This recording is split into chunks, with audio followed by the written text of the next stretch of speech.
कब्र दाखिल विनाश होने वाली दुनिया में किसी से भी कोई दैहिक संबंध नहीं रखने की, अंतकाल में एक बाप की याद रहे ये अभ्यास पक्का करने की, पुरुषोत्तम संगम युग में श्याम से सुंदर पतित से पावन बनने की, स्वयं को कौड़ी से हीरे जैसा बनाने की, मनुष्य से देवता बनाने वाले शिव पिता परमात्मा की हम आत्माओं के लिए आज की मुरली से शिक्षाएं।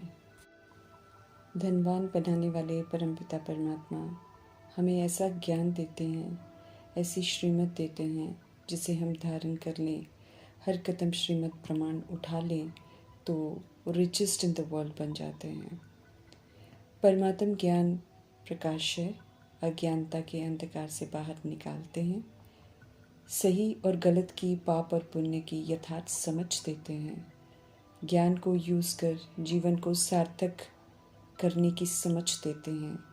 ज्ञान ऐसा धन है जो हमें अनादि आदि की विशेषताओं को पुनः यूज़ कर समझदारी के संस्कार, सत्यता और दिव्यता के संस्कार धारण कर सतोगुणी सतयुगी बना देते हैं।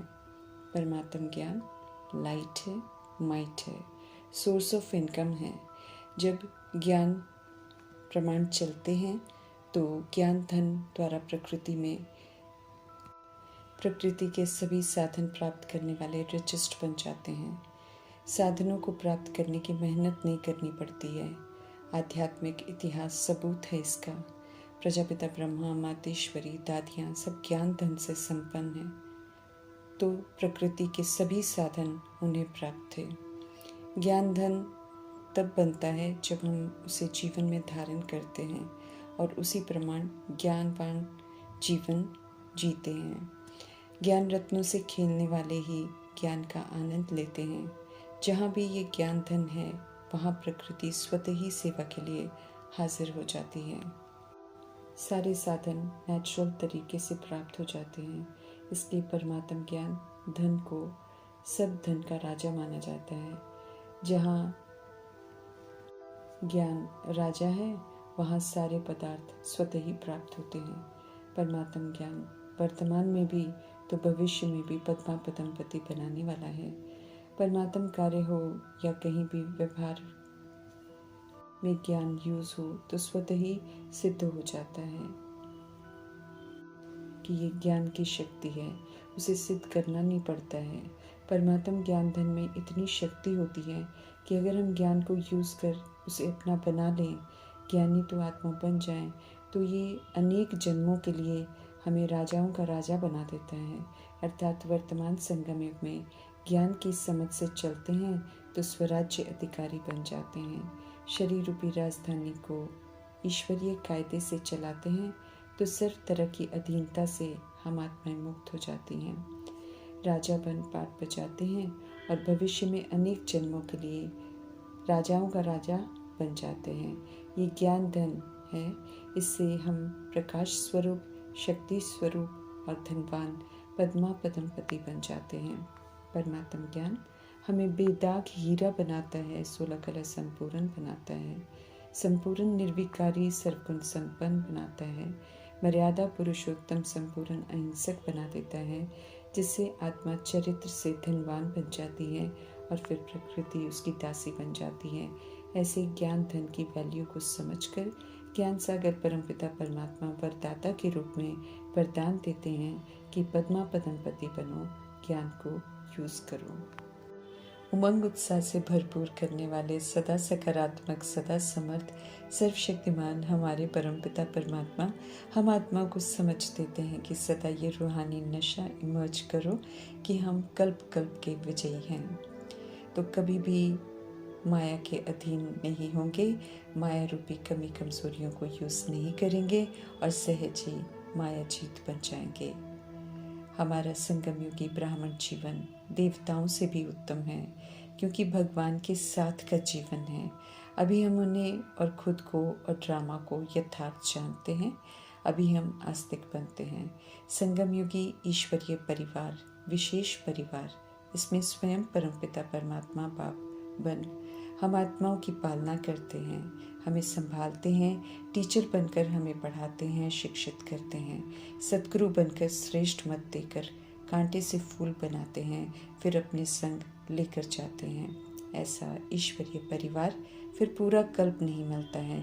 इस परिवार में रहकर प्रभु के संग का, पालना का, शिक्षाओं का, श्रीमत का, वरदानों का पूरा आनंद लेना है।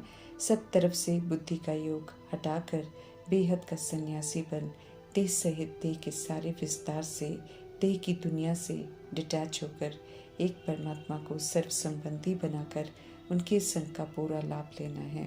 इस समय हम सब राजयोगी हैं। स्व की शरीर रूपी राजधानी के राजा बन स्वराज्य चलाते हैं और पावर हाउस परमात्मा से योग लगाते हैं। तपस्वी भी हैं, राजाई घराने में जाने के लिए पढ़ रहे हैं। निराकार परमपिता परमात्मा हम आत्माओं को पढ़ाते हैं, इसलिए रूहानी पाठशाला, रूहानी यूनिवर्सिटी खोलते हैं और रूहानी पढ़ाई पढ़ाते हैं। समझ मिलती है कि हम अविनाशी रूह हैं। हम ही देह अभिमान में आकर चरित्र से गिर जाते हैं। अभी पुनः फिर से मीठे परमात्मा हम आत्माओं को चरित्रवान बनाते हैं। ऊंचे ते ऊंचे ज्ञान सागर परमपिता परमात्मा हम आत्माओं को ज्ञान का राज बताते हैं। हमें सतगुणी सतयुगी बनाकर हमारी सदगति करते हैं। समझ देते हैं कृष्ण की आत्मा का उदाहरण देकर कि कैसे वो पुनर्जन्म में आकर 83 शरीर बदलकर श्याम बनते हैं, अर्थात सतो प्रधान से तमो प्रधान बनते हैं। समझ मिलती है कि काम विकार चिता है जो आत्मा का घात करती है और जलाकर फिर काला बना देती है, क्रिमिनल बना देते हैं, विकार रूपी कांटों के जंगल में ले जाता है। सुंदर विश्व के मालिक थे हम सब। ये स्मृति दिलाकर मीठे परमात्मा फिर से उमंग उत्साह दिलाते हैं कि श्रीमत पर चलकर फिर से विश्व का मालिक बनो। जीव आत्माएं सतोप्रधान सुंदर थे तो भारत भी सुंदर सतोप्रधान था। अभी फिर से हम प्रभु से सुंदर विश्व के मालिक बन रहे हैं। ये याद रखना है हमें। 84वां जन्म परमात्मा से मिला कल्याणकारी जन्म है। इसमें श्रीमत पर चलकर हमें खुद का कल्याण करना है। बहुतों का सिमरन अब छोड़कर एक सत्य परमात्मा का सिमरन करना है। स्वचिंतन और प्रभु चिंतन चलता रहे, ये विशेष ध्यान रखना है। सतयुग में कोई भी विकार होता नहीं। जो सतयुग में नहीं होता वो हम में अभी नहीं होना चाहिए, क्योंकि सतयुगी संस्कार भी संगम युग में परमात्मा की मौजूदगी में ही धारण करने हैं। अभी ही स्टैंप लगती है, फिर सतयुगी संस्कार आधा कल्प कायम रहते हैं। अपवित्रता का नाम निशान न रहे। संगम योगी मर्जीवा जन्म दुर्लभ है, जिसमें प्रभु पालना मिलती है तो जीवन हीरे जैसा बनता है। ईश्वरीय संतान बनना हीरे जैसा जन्म है। उत्तम बनने का ये युग है। समझ मिलती है कि अज्ञानता की नींद में सब इस समय सोए पड़े हैं। विनाश भी बिल्कुल सामने खड़ा है। इसलिए कल्याणकारी मीठे परमात्मा समझ देते हैं कि अब कोई से भी संबंध नहीं बनाओ। बनाने से फिर याद आएंगे। अब सिर्फ एक निराकार परमात्मा की याद में रहना है। देहधारियों की याद दुर्गति में ले जाएगी। परमात्मा की याद से ही सद्गति होगी। निर्दोष दृष्टि से देख हम आत्माओं को फिर से मासूमियत बचपन की ओर लेकर जा रहे हैं, जहाँ अपवित्रता का नाम निशान नहीं होगा। मनुष्य से देवता, नरक से स्वर्ग बनाने की जादूगरी परमपिता परमात्मा की है, जो वो हर संगम युग में करते हैं। आत्मा और परमात्मा का रियलाइजेशन हो जाता है तो सेकंड में जीवन मुक्ति है। डबल सिरताज बनाते हैं प्रभु, तो ऐसा बनने के लिए अभी पवित्रता की धारणा करनी है। मन वचन कर्म से पवित्र बनना है और सूक्ष्म जिम्मेवारियों का अर्थात स्व परिवर्तन से विश्व परिवर्तन करने का ताज अर्थात जिम्मेवारी को पूरा करना है। ईश्वरीय घर में रहते हुए सत्य परमात्मा की शिक्षाओं पर चलकर हमें पावन बनना है। वर्षे का हक लेना है। माया से हमें बिल्कुल डरना नहीं है, हार नहीं खानी है और अपना अकल्याण नहीं करना है।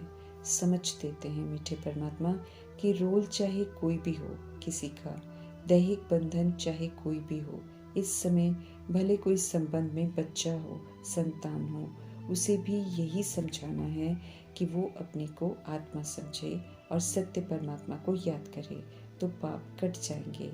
समझ मिलती है कि पाप छोटे बड़े शरीर में विराजमान सभी आत्माओं ने कर रखे हैं, तभी गर्भ जेल की सजा खाते हैं। छोटे बड़े शरीर में पाठ बजा रही सभी आत्माएं परमात्मा की संतान हैं और हर आत्मा को परमात्मा का फरमान है कि देह के भान और देह के लेबल्स को छोड़कर अब अपने को आत्मा समझो और मुझे याद करो। पाप भी भस्म करो और फिर पावन बन वर्षा भी लो। तो ईमानदारी से उनकी श्रीमत पर चलना है और ईमानदारी से सत्य संदेश भी सभी को देना है।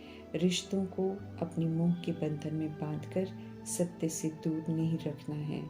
ऐसा पाप हमको नहीं करना है। परमात्मा से बेमुख करना या सत्य से किसी को दूर रखना महापाप है। ऐसा पाप हमें नहीं करना है। खुद भी सच्ची याद की यात्रा में रहना है और औरों को भी सत्य परमात्मा की याद दिलानी है। हमारे शुभ चिंतक परमपिता परमात्मा का धन्यवाद करते हुए ओम शांति।